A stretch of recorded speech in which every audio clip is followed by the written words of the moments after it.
Good evening, everyone, and thank you for coming to this event. Georgetown University is committed to standards promoting speech and expression that foster the maximum exchange of ideas and opinions. While it is recognized that not everyone may share the same views as the speaker, it is expected that everyone in attendance at this event respect the right of the speakers and the organizing student group to share their perspectives and ideas by not causing a disruption to the event's activities. At the conclusion of the event, there will be a question and answer session during which you may ask questions and engage in dialogue. Please be sure to phrase your comments in the form of a question. In the interest of time, we also ask that each person be concise and ask only one question. It's my honor to welcome you today to the conversation on Road to 2020. My name is Sarah Bryant, and I'm a sophomore from Nashville, Tennessee, studying international politics and Latin American studies in the School of Foreign Service. I've been involved with GU politics since my freshman year, when I volunteered on the advanced team and helped register students to vote in the midterm elections. This year, I've had the privilege of serving as team leader for GU Votes, a student-led initiative working to enhance the voting culture at Georgetown by simplifying the voting process, increasing turnout rates among students, and institutionalizing voter registration at the university level. If you still need to register to vote or request your absentee ballot, visit our voting portal at bit.ly/GUVotes.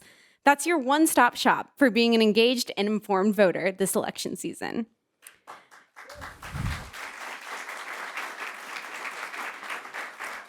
As Super Tuesday approaches, voters are casting their ballots in primary states across the country.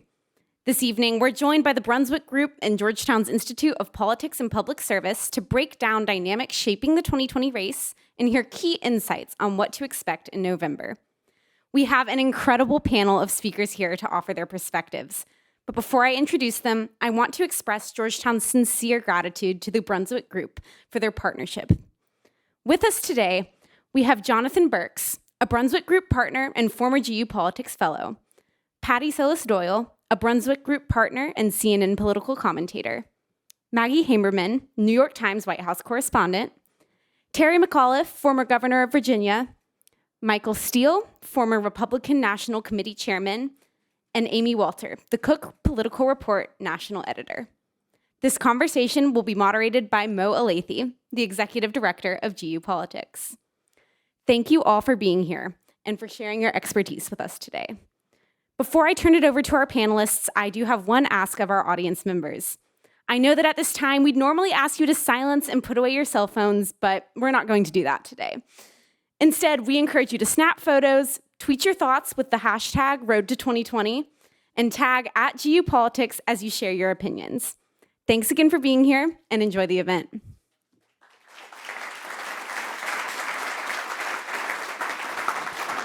Sarah, thank you so much for the introduction. And I also want to thank you for your leadership and all the work that everyone at GU Votes is doing.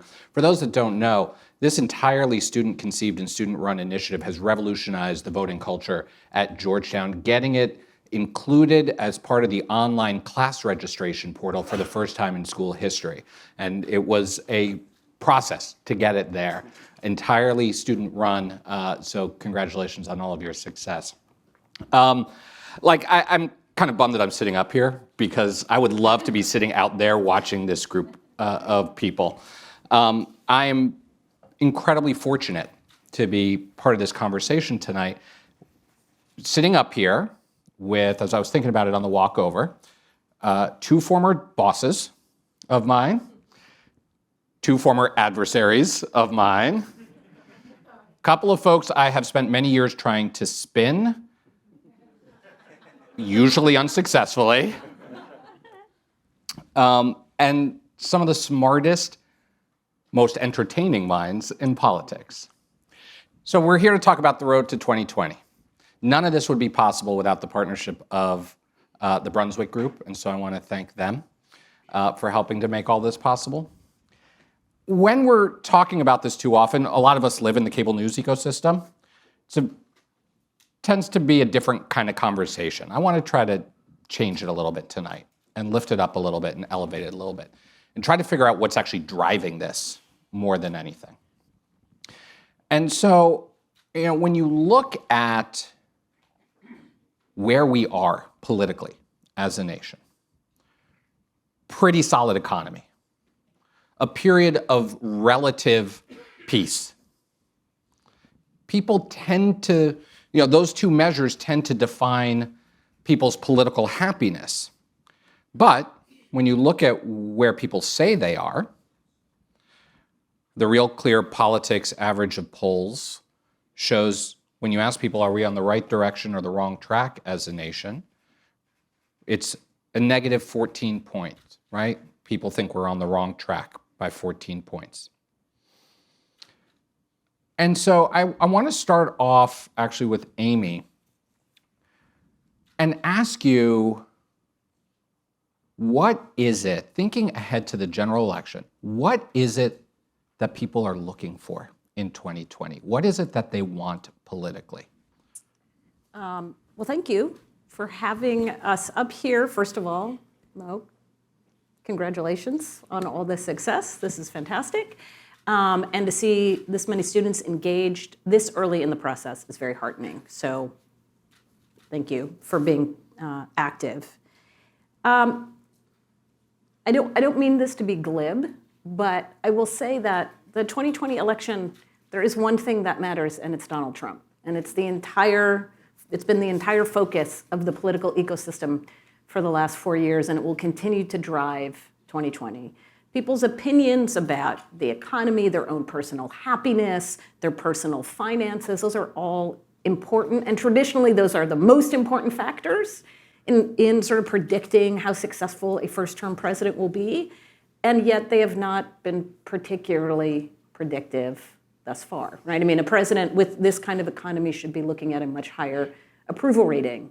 A president who has seen, Gallup has had some pretty impressive data out. It's not just that people think the economy is doing well. They are more optimistic about the economy now than they have been since the last time a president was impeached, back in the late 90s. And so that president was sitting at a 65% approval rating while he was being impeached. Now, this president is sitting at a 44% approval rating.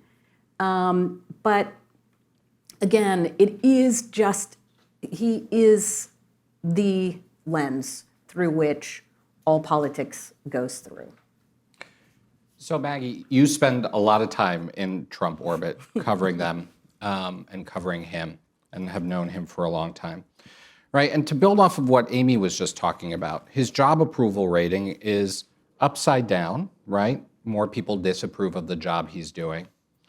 His favorable rating is even more lopsided, where, I think it's minus 11 in the latest average. They give him credit on the economy, but more people dislike him than like him. And when you look at the arc of polling from the day he came down the escalator in Trump Tower, that's been pretty flat, right? It hasn't deviated much. And so I'm wondering how the Trump campaign and the president himself are thinking about 2020. On some levels, as I watch them, they seem to be very traditional in sort of how they're thinking about 2020, the kind of operation that they're building.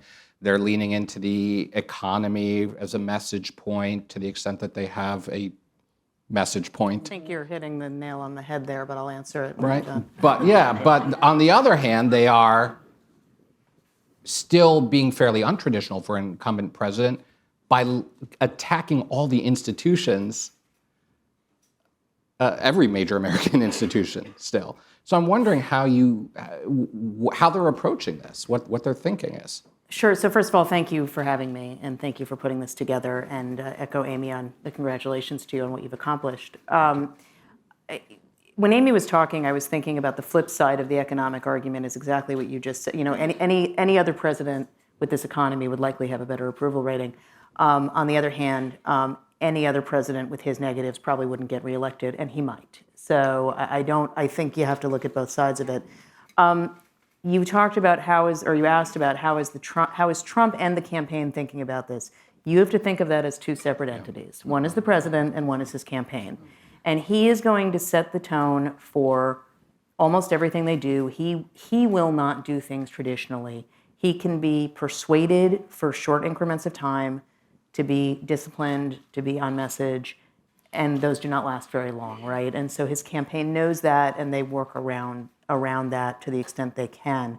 But they also know they're working for somebody whose moods can be unpredictable and whose statements can be unpredictable and whose preferred method is, as you said, attacking already eroding faith in institutions. So, I mean, faith in institutions was declining well before he became president. It led to him becoming president in part, but he's thrown accelerant on all of it and added to it. So the way that I think they're thinking about it in some ways, right, is they're looking at this as I compare it a lot to 2012 and how the Obama campaign went after Mitt Romney, which is my now about to be colleague again, Ben Smith, and my current colleague, Jonathan Martin, wrote a story when we were all at Politico about how the Obama team had a quote-unquote kill Mitt strategy. And it was really just to tear down Mitt Romney's negatives and define him as early as possible. It's a little different with this field for a variety of reasons, but you have seen them do that without getting into the details around the impeachment inquiry and how it was done and so forth. But just from a broader view, what they're attempting to do, they're trying to define Joe Biden as corrupt, period, full stop. That's their goal. They saw him as their riskiest opponent. Whether they're right or not, I don't think we know that, but I think that's how they were seeing it. And I guess the only other thing I would say is what I said about how there's the president and then his campaign. We keep writing things like, the strategy is, there really isn't a strategy, right? I mean, there's the day-to-day and these short increments of time that President Trump lives in and forces everyone else to live in around him. And there's a lot of tactics. There's a lot of, there's tweets or there's, chum thrown out for various interest groups, or demographics. But there is not some long-term strategy. The strategy is to win by whatever means necessary, I think. So let's build on that. And I'm going to go to you, Terry, next, because you've seen, this is a guy who has so far survived Robert Mueller's investigation without seeing any major shift in his favorable, unfavorable ratings. He survived impeachment without seeing any major shift in his favorable, unfavorable ratings. He has presided over a booming economy without seeing any major shift, right? People seem to have made up their minds on how they feel about Donald Trump. There aren't a lot of people out there that are saying, God, I just don't know how I feel about the guy yet. And to Maggie's point, right, they seem to know that. And so rather than try to make people feel better about him, they're going after the Democrats and trying to make the Democrats even less palatable than he is. Which would say to me that Democrats need to actually make sure they are defining themselves, providing an alternative to Donald Trump. I'm wondering how you see that definition process going right now. Well, listening to Maggie say that Trump wants to define Biden as corrupt, I mean, that is rich coming from Donald Trump. I mean, we could spend all day talking about, he is a walking crime scene. So he has only had one favorable rating. The day after the election, a Fox poll had him up 49-48. The next day, it was reversed. And he has never had a positive approval rating since then. This is uncanny in our country with the economy that we have today. Now, listen, I'm very confident we're going to win the election. I say that for a couple of reasons. Number one, go back to 2016. We lost 3 states, Michigan, Wisconsin, Pennsylvania, by 77,000 votes combined. And in those 3 states, 360,000 people voted for a third-party candidate, like Jill Stein. That won't be the case in this election. The other big piece is 92 million people woke up the next day who did not vote in the 2016 election. And they said, holy cow, how did this happen? Well, I got the camera back there. And they realized that, they had not exercised their right, and we ended up with Trump. So what's happened since then, I think, is very important. You look at 2017, Virginia was the first test, biggest pickup in 100 years in our House of Delegates, 15 members we picked up. You go to 2018, we win the House, the biggest pickup since '74. We pick up 7 new governors, 8 state chambers, and over 300 state rep seats across the country. Go to Virginia again in 19. Last year, we won the House and Senate for the first time with the governor in 26 years. Turnout last year was an off year. It went from 29 to 42. As Amy will tell you, that is extraordinary to see a jump like that. My point being, Mo, is that people are going to exercise that right come 2020. Now, saying all that, if there's any party that can screw it up, it is the Democratic Party of the United States of America. But, we're in our primary season now. I remind you, there are 4,000 delegates to be chosen. We have picked 100 right now out of 4,000. We've got a ways to go. A lot of things are going to happen as we go forward. We've been through the first 3 contests. I think South Carolina is going to be a big day. I would say Joe Biden has to win South Carolina. I think he has to win it pretty convincingly. If he does do that, then I think it becomes a Biden-Bernie race is what we will have going into those states. We have 14 states 3 days later in American Samoa. So it's a big day that following Tuesday. So it's hard for us right now, Mo, to really go after Trump because everybody's trying to get delegates. I mean, you want to be the nominee, so, you saw the debate last night. You didn't hear Trump mentioned too much. You saw Democrats going at one another, which I don't think was a smart tactic, but till we get through that piece. But I think a week from today, folks, we're going to have a pretty clear idea. I think it'll probably be down to a 2-person race. And once you get into that, then I think the issue will be, going after Trump and talking about Trump. It's not only the presidential, but it's also about getting control of the United States Senate because of the judgeships. I remind you that Ruth Bader Ginsburg is 87 years old. Stephen Breyer is 81 years old. One more justice to the United States Supreme Court, for those on my side of the aisle, would be devastating for this country for the next 30 or 40 years. So I think those are the issues, Mo, that will actually come into play. But, we should win this. We should beat Trump. But we've got to get a nominee. And the big test for me, and I say this on TV every day, a Democrat has to show that they can build a broad coalition. We have not seen that yet. We have not seen that in Iowa. We have not seen it in New Hampshire. And we haven't seen it in Nevada.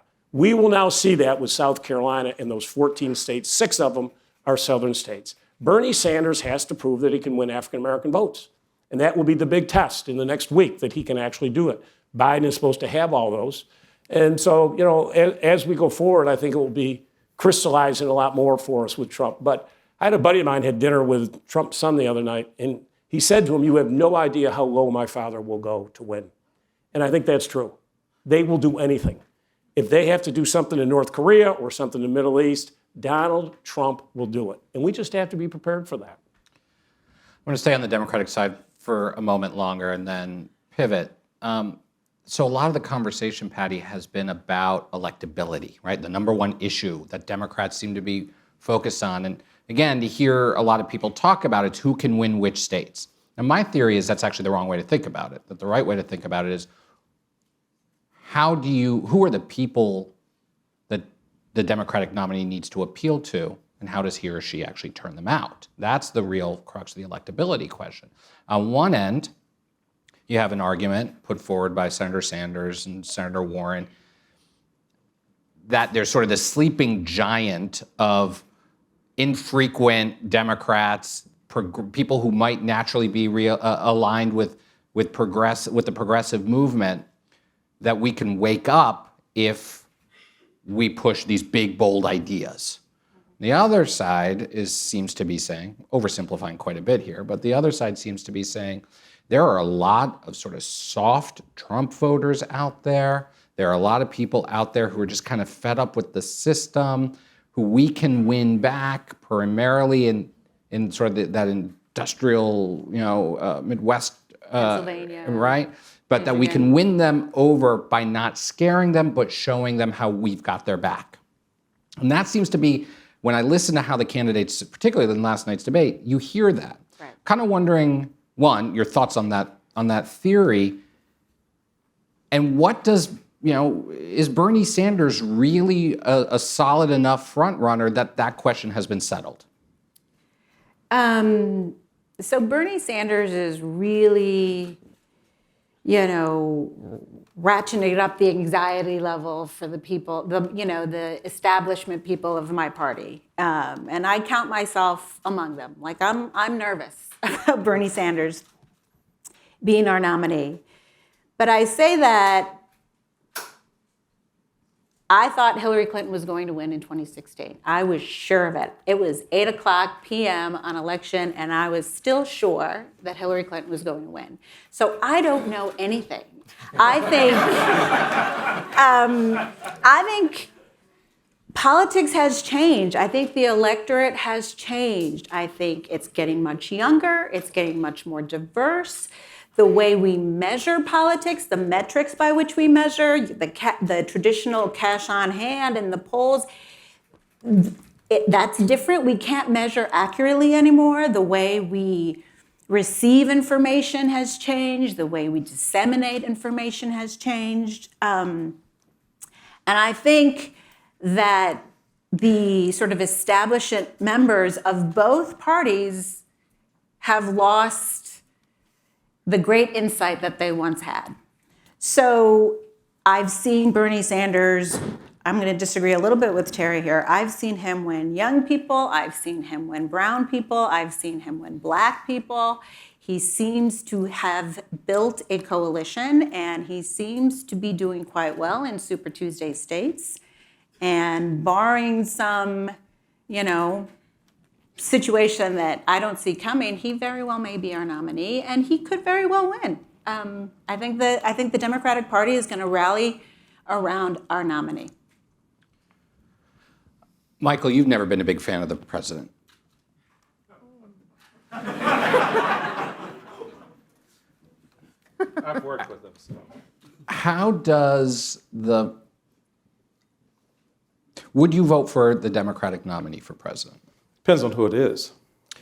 There's still for a lot of Republicans, conservatives, center-right, independents, there is still that philosophical thread that kind of runs through the narrative for them that will be, once the Democratic field has settled and we know who the nominee is, to your point, then the processing, the internal processing will begin.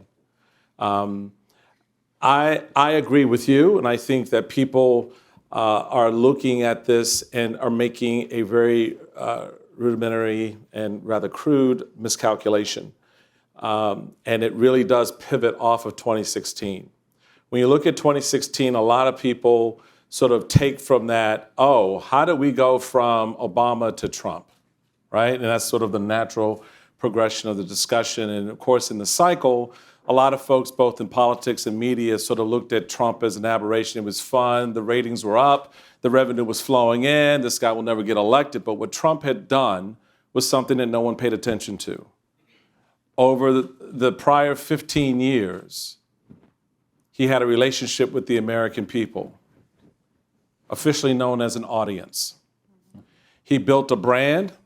He built an identity that they latched on to and they liked. He fed them every day in some form. Page 6 in the New York Post, You're Fired, Beauty Queens, the whole gamut. He created this reality television identity, presence, and people were sucked into it. The essential thing that Trump did, because I know a lot of folks who were doing the polling and they were sitting there scratching their head, where the hell do these voters come from? Well, they've been there. Yeah. They just weren't participating. And Trump saw them and said, hey, I have a deal for you. And he brought them into the game. And they got off of their couches and went to the polls and voted.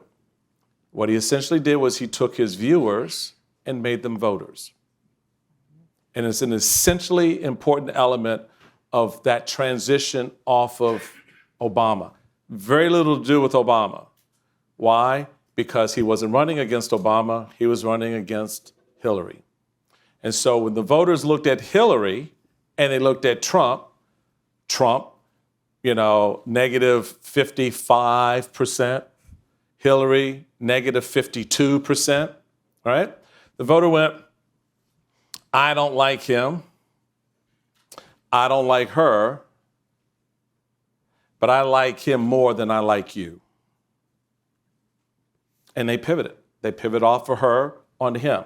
So the idea that Hillary was going to be in this fight was weakened by the fact that the voters, even though they didn't like Trump, his negatives were high, they liked her even less. Now, why? Because they knew her. 30 years of knowing her, 30 years of stories about her and her husband, 30 years of seeing her as a senator and an ambassador and all of that, State Department, Secretary of State. Now, let's get to where we are so we can understand what's about to happen. When you look at 2020, what do you have? Donald Trump. So we've now had 3.5 years of what? Getting to know Donald Trump. And so we look at Donald Trump and we're like, oh, that's a whole lot of crazy over there. And I don't like it, right? So what is the negatives are what they are. Bernie Sanders on the Democratic side comes into focus. And what are voters looking at? Two guys who are two sides of the same coin. Anti-establishment, the system is rigged, right? Young voters, I laugh when I hear Democrats talk about this whole age thing with Biden. I'm like, dude, you got a 78-year-old guy who's calling 18-year-olds and they're saying, yes, I'm there, right? So it's not about age. It's about this disruption of the system. What Trump promised is what he's done. He told us 3 things, and folks always remember this. The third thing someone tells you is the thing that they really want to do. So he said when he was asked what he wanted to do as president, 1, he wanted to do something on infrastructure, right? 2, he wanted to do something on the economy, right? 3, he wanted to deconstruct the administrative state. What's Bernie Sanders' 3 things or 2 things? 1, he wants to, Medicare for all, environment, and essentially deconstruct the administrative state. So the 2 sides of the same coin. So now the voters are sitting there going, I've gotten to know Trump for 3.5 years. I think he's crazy as hell. He's unpredictable. I don't like him. I don't trust him. I don't like what he's done to these institutions that I still may have some regard for. Minus 52, minus 53. Bernie Sanders comes along. The whole democratic socialist thing, I'm not crazy about that. He said something nice about Castro, but he's dead. So, right? So if he does become the nominee and you walk through this process, you got to get yourself in the head of the voters who are looking at these 2 individuals and they're boiling it down to something very basic in politics that both the governor and I know as elected officials, that at the end of the day, who do the voters like? And my bet is that they'll like Sanders a little bit more than they like Trump. Why? Because they've had 3 years of Trump, and they don't like what those 3 years feel like. Sanders is a continuation of that disruption of the administrative state. So they're okay with that piece. It's not like you're going to go from Trump to Obama. This fight, as you know, Governor, is not about the future of the Democratic Party. It's not about the future of the country. It's not about policy. It's about who can get us off of crazy safely. And I think that's how the voters are looking at it. So, Jonathan, I'm going to come to you in 1 second, but I want to pick up on this point. Because I've kind of argued for a while that none of this should actually surprise us, because we've been seeing the warning signs for a while, right? Go back to Jimmy Carter in '76 when people were completely frustrated by Watergate and Vietnam coming out and saying, I got your back. The system isn't working for you. I got your back. 4 years later, Ronald Reagan said, no, he didn't. I do. Right? 1992, Bill Clinton, it wasn't the economy, stupid. That wasn't what drove Bill Clinton. It was, I'm going to fight for the forgotten middle class, an entire class of people who felt left behind, and he convinced them that he would be their champion. In 2008, people, Barack Obama talking about hope and change, but a big part of the core of his message was the system is rigged against you by these special interests, and I'm going to stand up to them. And then 1 year later, in 2009, I feel like we got a preview of where we might be right now. when you had two movements that looked different, but really were exactly the same in the Tea Party and the Occupy movement, where they both stood up and said, Wall Street and Washington are cahoots, and they're screwing you as a result. Tea Party focused on the Washington side, Occupy focused on the Wall Street side, but they were identifying the same problem. And now you're looking at a potential Donald Trump, Bernie Sanders matchup that's kind of saying the same thing. Like, are we going through like a legitimate, real realignment of our politics that's going to kind of blow up the parties as we know it, the way we think about politics? Like, can we had Reince Priebus here a couple years ago, and I asked him, right after he left the White House, and I asked him, does the Republican Party go back to what it was after Donald Trump? And he said, I think it does. Can any of this, or are we heading into the great unknown? And I'll ask, I actually want to start with Amy, but I also want to hear from the former party chairs on this. About whether the parties, I mean, what we've seen in all those examples that you gave were legitimate third-party movements that were absorbed by a party that was desperate to get their votes and to get that energy. And so they sort of took them over like a big corporation picking up a startup, right? And gradually, the parties also started to give away their power. Between the primary process, the campaign finance reform, and the ways in which, especially in this election, the Democrats allowed the Bernie Sanders wing of the party to say, we're getting rid of a lot of these rules that used to make us the gatekeeper to this process. And now we basically have two parties that are vehicles for whoever wants to get in the car and drive them. And instead of having third parties that are battling around outside of really well-defined Democrat and Republican, it's the Democratic and Republican parties that are only defined essentially at their very core, not by who they are, but who they aren't, right? So I don't like you because I don't like Democrats, so that's where I'm voting. Not because I'm a Republican at heart or align with all of their values or who they are. I just really dislike Democratic Party. But I think to me, where this ends up going is if we do have a Bernie Sanders, Donald Trump showdown, you're right. In many ways, it makes perfect sense that we, of course, should end up in this place. The question in my mind is, what happens? Do Democrats, are they as disciplined as Republicans were? Remember when there was the Republican Party is falling apart. They're never going to rally around Donald Trump. It's never going to happen. Yeah. Suburbs are going to be destroyed, and they're going to lose the House, and it's all going to go away. Donald Trump's taking it all down. And they all voted for Donald Trump. And is that same discipline the same for Democrats? We've always been known for our discipline. Yeah. That's what I'm saying. If I can, Yeah. I think Amy makes a really important point about the reality that so much of our politics is driven by the personality of the person at the head of it. And so I think it's a little premature to jump to Bernie being the nominee. As Terry noted, we've only had about 2% of the Democratic delegates actually elected at this point. And so there is a ton of work that has to be done yet. And we'll see whether Bernie is capable of putting together a coalition that, can actually win a majority of these delegates. And so I think we all should be appropriately cautious about sort of how confident we are on what happens next. Because I doubt there's anyone up here who thought that Donald Trump was going to be president of the United States today.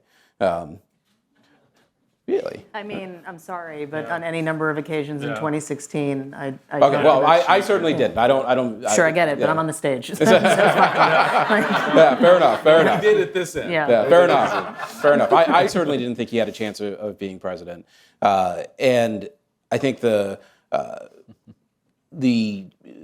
dynamic that exists right now inside the Democrat nominating contest is similar in that, you have a very, very different general election depending on whether, Saturday goes well for Joe Biden or not, and whether Tuesday is a knockout blow for, Elizabeth Warren and Amy but what- Klobuchar. It's an, or how Mike Bloomberg decides he's going to deal with a mixed result on Tuesday. I think there's just so many contingencies that it's hard to say with any confidence what happens But next. Bernie's the only candidate who's been running to win, and everybody else has been running not to lose. And he is winning. And that's the difference in all of this. And that was Donald Trump too. It's the authenticity, and it is again. And I don't mean to put all of this on the. I'm not blaming the Authenticity parties is a big themselves, piece, but the though. authenticity piece is really critical, and it was what was critical about Donald Trump too. I don't like what he says. I don't believe he's going to really build a wall. No, but you know what? He keeps saying it, so maybe he will. I don't know, but at least he's not flip-flopping all over the place every minute trying to make people feel better. This right? is actually something that the Trump folks are keenly aware of, and with Sanders. they talk about it with Bernie. That the only person on the Democratic side that they can point to where in their focus groups voters talk about authenticity is Sanders. And consistency. And consistency. Consistent. Well, that was actually not the thing with Trump in 2016, but certainly the authenticity. Consistency of this idea, like he's just who he is. Yes, Right? We know who he and is. He's just going to disrupt things. right, and then he's a disruptor. That was the big thing. And can I crystallize these comments when you're talking about the why Trump won? So for me, in my years in politics, the most important question in politics is why. It's not what, it's not who, it's not when, it's why. You need to understand if you're a party official, if you're an elected official, you need to understand the why. That's what they do. That's what the journalists do.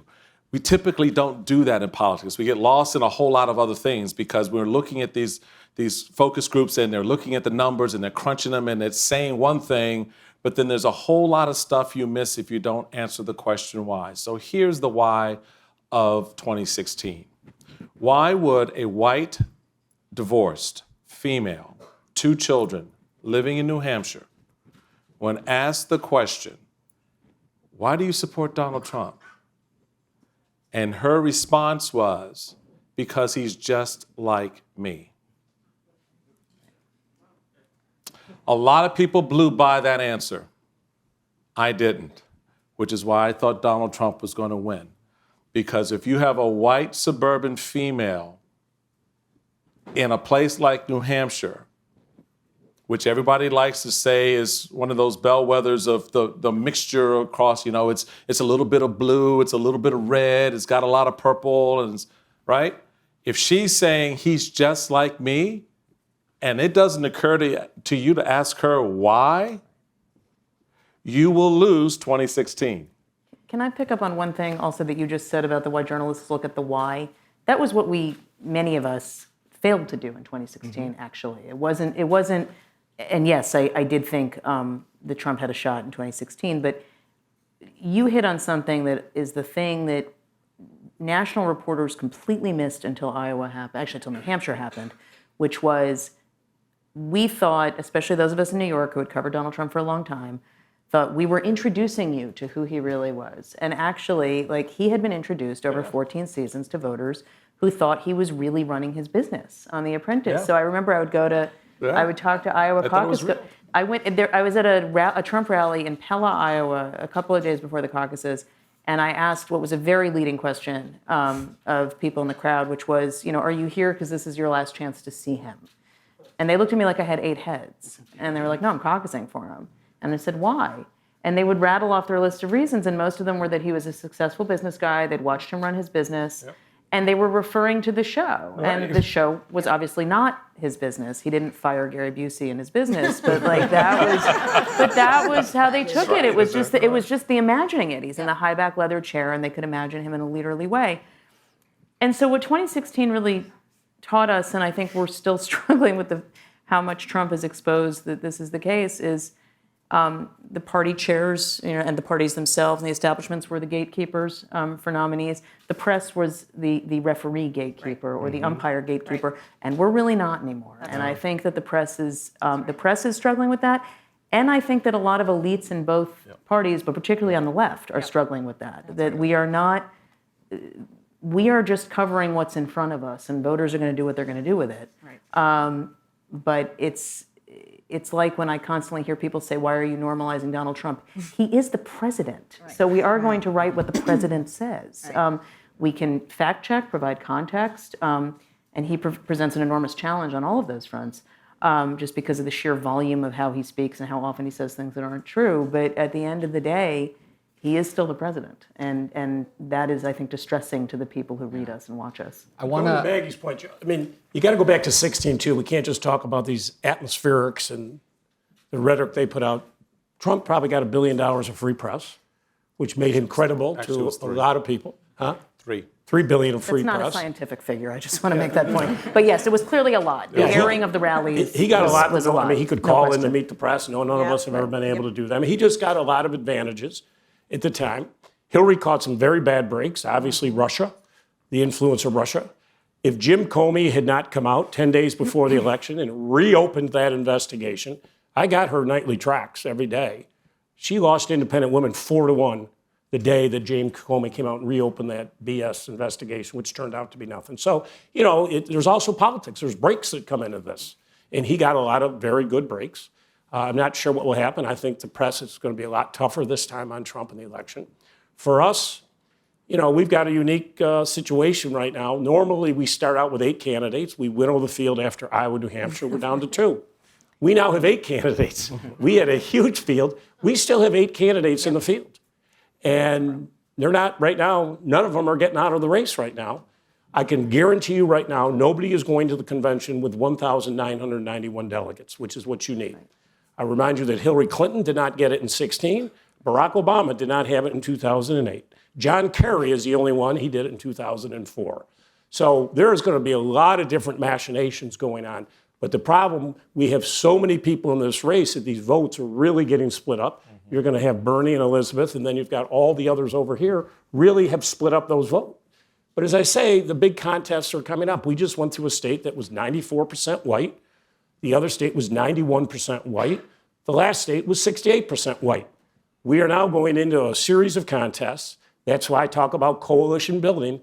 Who can win the African-American vote, which votes with our party 95% of the time.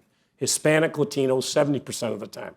The big challenge for us will be in the next week. And then I think we'll be down to 2 at that point.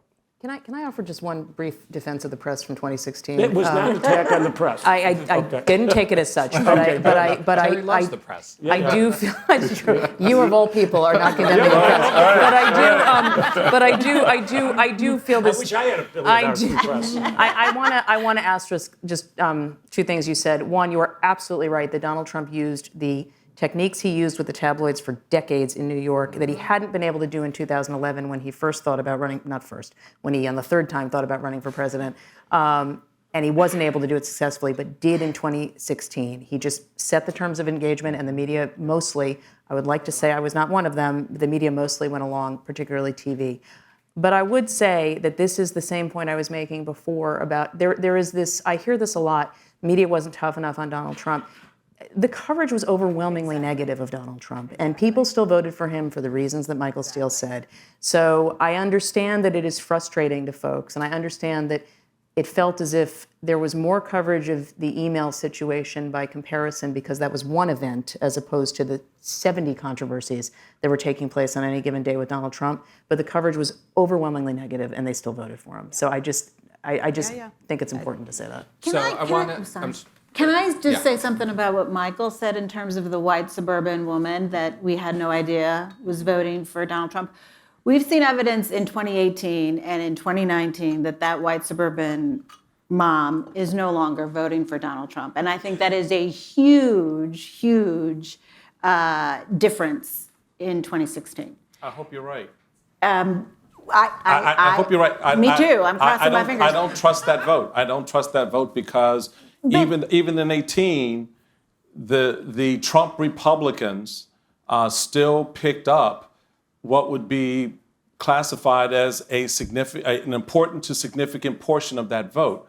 So I think. But it was a huge drop. And it was a huge drop. It was a huge drop. And we don't know if it was because he was separating babies from their moms or the tone or his language, but there was a huge drop in that, and that can win us an election.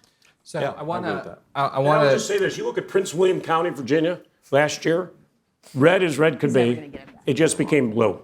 We won Loudoun County. We swept Prince William County.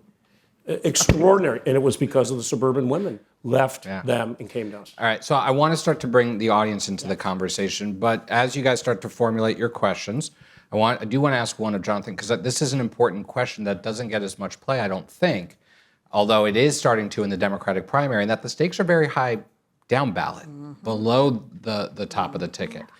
You've had a front row seat to all this as Speaker Ryan's chief of staff.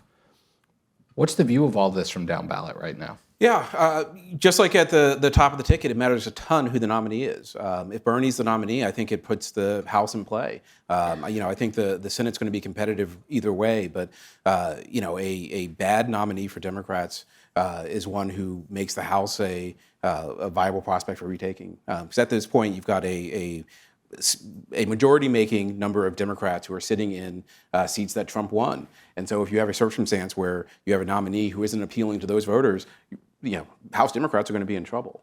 I think it's just a couple of weeks ago, you couldn't keep a Republican House member, right? Like they were retiring left and right. Right. But that's a cyclical phenomenon. I mean, you often have the first term after you lose power.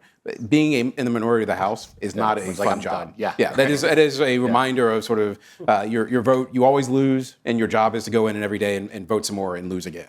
And so that's not something that keeps a lot of people interested, especially after they've had sort of a taste of being in the majority. And so you often see a spike in retirements the cycle after. And I expect, as Bernie has done better, I've heard from friends who are either in Congress now or who are, advising people in Congress. And some of them are regretful that they made the decision to retire because like I said, if Bernie's at the top of the ticket, they're probably, cruising back to re-election and, quite possibly take the majority. All right, let's start to take audience questions. Do we have a microphone or one on either side? So raise your hand, and when I call on you, please tell us who you are, and then ask your question. So right up here, we'll start right here in the front. The reward for showing up early.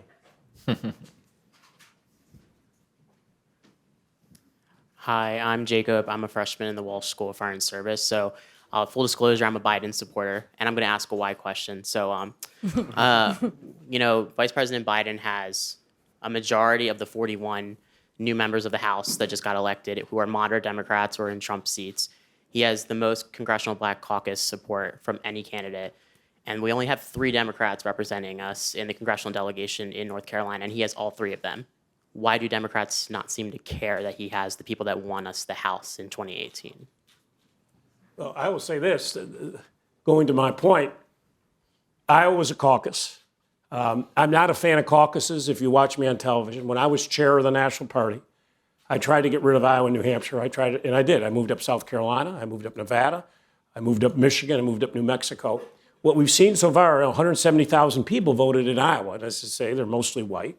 I don't like caucuses because you have to spend 4 hours on a Monday night in 1,700 sites yelling at your neighbor. And, if you're working or got kids, you're not going to do it. I'm for primaries, and we should get rid of all caucuses in this country. It was not good for Hillary when she ran. It's just undemocratic process. And if I have anything to say with the next chair of the National Party, we're going to end it.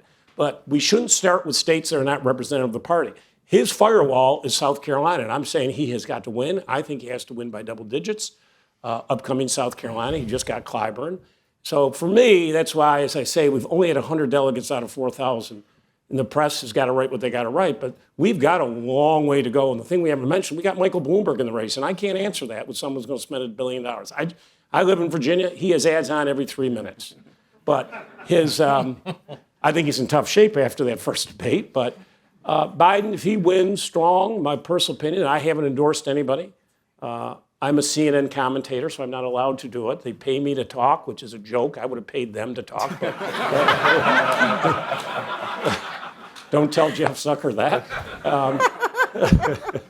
And that would be the real first test. But I agree that my point is just has not been represented. Iowa has 3 million people, 2.1 million registered voters. 765,000 of them are independents. Then you got about 650,000 Republicans, 613,000 Democrats. Only 170,000 people showed up. So I'm just saying to everybody here, don't jump out too fast. He's got to show his strength with the African American community. And he may be able to do it on Saturday. That will be his kickoff point. In my personal opinion, if he does that, then we're probably down to a two-person race. The issue for Biden is 14 states, it's probably a $100 million a day, and he doesn't have any money. And I think it's very hard for him. So I'll just answer that by saying the pitch that Joe Biden was making when he was on top of the polls and when 40+% of Democrats said he was the candidate most likely to beat Donald Trump, right? He's the most electable candidate, was that he was not going to be a risky bet. Maybe he's not exciting, maybe he's a little old, maybe he's a little rusty, but he's not a risk. And then people watch the debates and his performance on the trail. The Iowans that you talk to, when they kick the tires, yes, they're more liberal on the Democratic side. Yes, especially on the Republican side, it's almost impossible for sort of a traditional sort of establishment Republican to win there. But in our sort of modern era, there's not been a Democratic nominee elected or a Democrat who has won the nomination, who has not won Iowa or New Hampshire or both. And Joe Biden has not won either. And he did not get a delegate out of New Hampshire, a primary state, not a caucus state. Now, did they look to Iowa and see how poorly he did? Absolutely. But it really was, I think, what it tapped into, what the Iowa voters were seeing and what is being reflected forward is maybe it is more of a risk to vote for Joe Biden than we thought. And again, part of it, the performance, and then watching the debate over impeachment and oh no, here we go again. Are we going to have this back and forth now between Donald Trump and the family of a Democratic Party, or a Democratic nominee, right? We're gonna go through that again. Just so you understand, you got to have 15% threshold, you don't get any delegates. That's right. Yeah. Republicans have winner take all. Donald Trump 4 years ago this week got 33% of the vote. He got 100% of the delegates. Yeah. You get 33% next Saturday, you're probably going to get 40% of the delegates. So it's harder for us agree. because... Absolutely. All right, let's take another question. Let's go in the way back there. Yeah.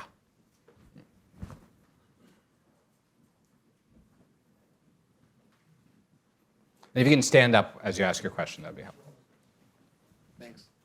Hi, my name is Daniel. I'm a freshman in the college. If you can't tell by my accent, I'm from New York, so I wanted to ask you guys about the other New Yorker in the race, Bloomberg. I've heard a lot about Biden and Bernie, but I'm just wondering what your thoughts are about Bloomberg, because the media likes to talk about him a lot and just like he's kind of this like looming presence. Do you guys think he does have a shot in the primary? And if yes, how big is that shot? And how do you think he would do in a general election with Trump? Thanks. You should answer it, Maggie. The governor should answer it. He was the chairman when Bloomberg ran the first time. I don't. I'm trying to think how to answer this. He has spent a lot of money, and he has a lot of money. And you sat down, right? You didn't disappear somewhere. There you are. Okay, I'm trying to look at you. And thank you for the question. Look, he has a record as New York's mayor. He has a lot of selling points as that former mayor. He has not, I think, done a very effective job of selling that case. I think that there are things he can point to that he sort of started to in last night's debate, which I think everyone probably thinks was much better than his first one. And he had not debated in 11 years before that. He was a serious mayor. He was serious about public policy. He came in during an enormous time of crisis in New York City. It was right after 9/11. He raised taxes. The only tax that the New York City mayor controls is property taxes. He raised it a lot right away. He had to because of the budget shortfall. He took the pain early on in his mayoralty, and he was pretty popular by the time we got to 2005. Does his money help him with that? Absolutely. There's no question. But he is not a great natural politician. He is not a great candidate. He is also he has been a party hopper, as has the current president. But he has a series of pieces of baggage that are difficult for somebody running in the Democratic Party in this moment in time. He apologized for the use of stop and frisk during his mayoralty.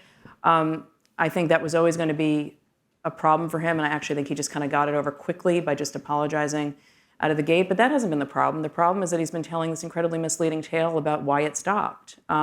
It didn't stop because he heard how bad it was. He fought a court decision that was over how bad it was. Biden got this wrong in the debate. It is true there was a monitor put in place. It was by a judge, and it was after Bloomberg left office because he had pushed back on it so hard on the need for it. And I think he has shown a tendency to stretch or mislead about his record in ways that have been a little confusing. Can you rule out somebody with that much money? No. But when your selling point is, I can be the person who can take on Donald Trump, and I think his campaign has been selling this ad version of him. The problem for him in the debate was that he was nothing like that. Yeah. And then there's this sort of goofy online version that the campaign is doing, where like his face was on a meatball at one point during the first debate that he wasn't in. And that's incongruous with who he is too. So I guess the way I would put it is that voters can generally tell when a candidate isn't clear about why they're running. And I don't think Mike Bloomberg has been clear about why he's running so far. And I think he has maybe opportunities to get there, but I think they are dwindling. That's what I would say. Please feel free to disagree with me, anybody else. Anyone else want to jump in on that? I agree. Although the money's a big deal. Yeah, There are 14 states on Super Tuesday, and the only way to really campaign, Terry, right, is to flood the ad waves. And so if you have $1 billion, I think he will reach threshold in several states on Super Tuesday without just on the ad buys. And someone should tell Bernie Sanders that if by stroke of genius, lightning, or dumb luck, he actually winds up becoming the nominee, that if Mike Bloomberg wants to stroke a $500 million check to help him get elected, he should take the money. Yes. Yes, right there. Yes, ma'am.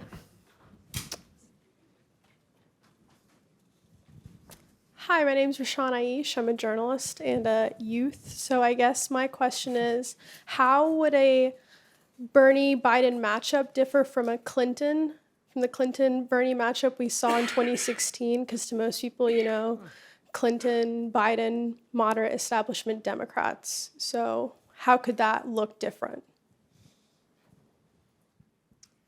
That Donald Trump is a reality is the only difference. Obviously, there are many other differences about who they are and voters' perceptions of them, et cetera. But, this has been the challenge all along for the non-Bernie Democrats, right? They got themselves so wrapped up in this idea about you have to present yourself as the candidate who can beat Donald Trump that to Maggie's point about Bloomberg, they haven't really sold themselves about who they are and what they are, right? And we know exactly who Bernie Sanders is. Now, you either like it or you don't like it, but you know exactly what you're getting. And he doesn't diverge from that. And with Bloomberg, it's like, well, what you get with me is, look, I know how to win and I got a lot of money. And if you hate Trump, come with me. Oh, well, okay. Okay, I guess, but maybe I should know a little bit more about you or what you're going to do or who you are or why you want to do this.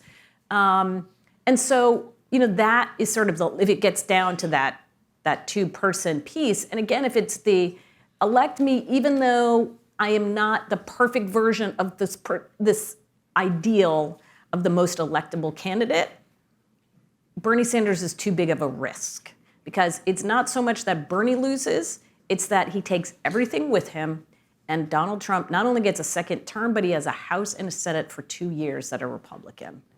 And it's just literally scaring the bejesus, but out of Democrats. But to the governor's point, by the time we get through with Tuesday, you're 40% of the way done with the delegates, and Sanders, even with just getting 25 or 30% of the vote, can build up a delegate lead that's insurmountable. That will have a plurality going into Milwaukee. And then we get into a whole other conversation about what that looks like.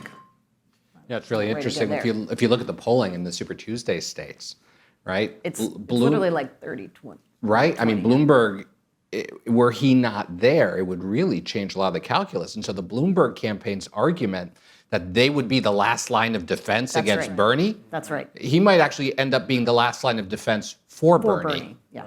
at the end of it. Splitting that vote up. Yeah. And Amy, did you mean to? I guess one thing I think another difference that's important is gender. I think the fact is Absolutely. that Hillary was both hurt Absolutely. and helped by Absolutely. being a female candidate, and that's a huge thing that, But if I could Totally. just touch on that as well, I think the other dynamic that you cannot underestimate, and in fact we've already seen some of the ugliness that arises from the reaction of base core supporters of the candidates. How does a strong Bernie supporter respond if Bernie is not the nominee? However the process works itself out. If Democrats want to win, you gotta get your Republican on, right? You gotta be unified. You gotta come together, hold your nose, close your eyes, walk backwards, whatever you need to do. But you're gonna have to make a conscious decision of whether or not you wanna be woke or you wanna win. And that's the dynamic. Republicans, even after Access Hollywood, Reince Priebus is running around in the room telling Trump, you got to drop out. We can put Pence in play, no problem. And Trump looked at him and said, I ain't going nowhere. And every Republican after that said, okay, all right, what you want us to do? Vote? Okay. So the question becomes, do you want to be competitive for the Supreme Court? Do you want to roll back the policies that this administration has rolled back on the Obama administration? You got to work it through.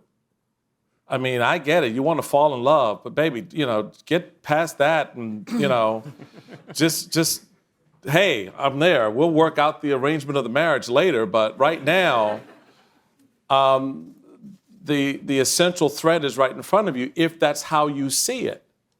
If you don't, okay, just come January 20th next year, just plan to have another anti-Trump march in Washington after his inauguration. I mean, because that's what you're going to be left with. So, you're woke, you want to win. Figure it out. Let's try to. The huge challenge for our party is going to be, we'll cut it right to the chase, is let's say Bernie's going to win, as Amy said, he's going to with a plurality. How big is that? Right. Then the whole discussion, oh my goodness, are the super delegates going to come in on the second ballot, the 700? I'm one of them. Do they come in and take it away from? And this is the debate. There's going to be a lot of ink written about this, about what happens. I would argue that Bernie would have to go in with a pretty substantial plurality. If it is close, Milwaukee is going to be wild. You should all be there because it will. He's always be selling. Yeah. Always be selling. Like, come to Milwaukee, everybody, come on. Virginia, Milwaukee, all of it. You're like, Right up here in the front. Yes, sir. Right up here. Yeah.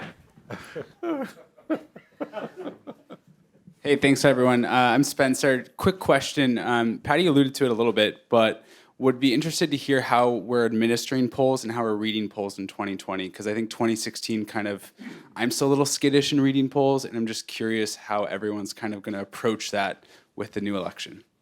Let Amy answer that one. Yeah. So I think the most important thing to appreciate about what happened in 2016 was the realization, not that polls are really bad, but that there are very few really good polls. And so this is the price point now for doing any poll. You could go on SurveyMonkey right now and do a poll. So the price point is incredibly low to do something crappy, but to do a really good poll, to do the NBC Wall Street Journal, to do the Marist poll, to do Pew, they are spending a ridiculous amount of money to do that. Those guys were all right. Right. So so we have that huge gap.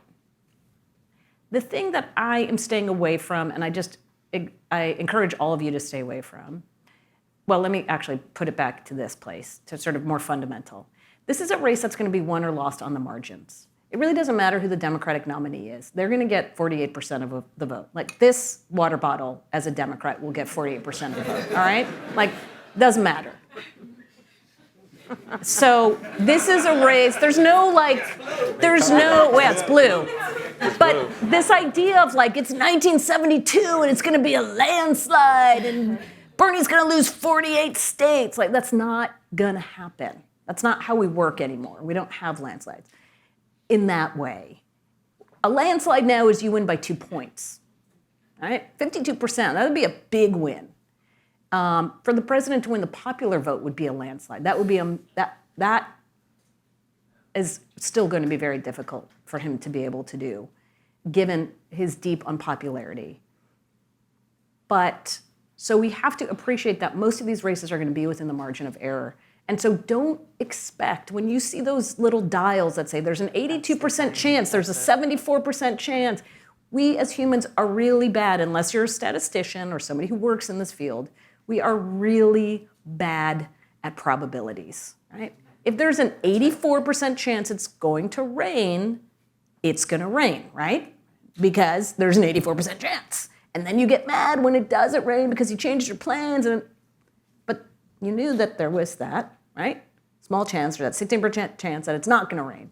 So that's where I think people got all hung up. Totally.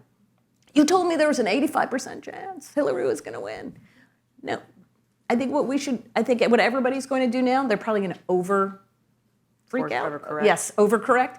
But just to say, like, it's within the margin. Now remember, 2018, the polling was great. So it's not that we have a crisis in polling. What we do have is a desire to, like, make it more predictive than it is, and to try to project out where those 3 or 4% of undecideds are going to break. And Michael made this point. At the very end, in Wisconsin and Michigan and Pennsylvania, those cross-pressured voters broke overwhelmingly for Trump at the end. At the very end, in those last 3 days. I'm getting the hook. As I could keep going for hours with this group. I'm honored that you all were here tonight. I'm honored to have partnered with the Brunswick Group on this conversation. I'm honored to call you all friends, and I'm honored that you all gave us so much of your time tonight to participate in this conversation. We're going to keep the conversation going in a lot of different ways, as is the Brunswick Group, I know, in a lot of different ways.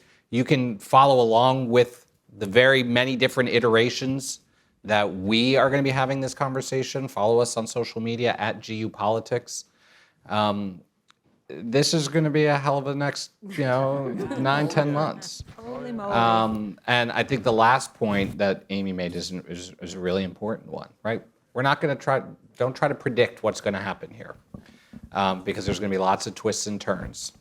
And 2016 proved to us that when you try to predict, all hell can break loose. So I want to please join us as we continue the conversation. And I just want to thank one thing. Yeah. On behalf of the Brunswick Group, I want to thank Georgetown Politics for partnering with us to do this event. We, our job is to help our clients really think through these issues, and this has helped inform our thinking, and hopefully has helped everyone here think through these issues as well. Thanks so much. Thank you, everybody.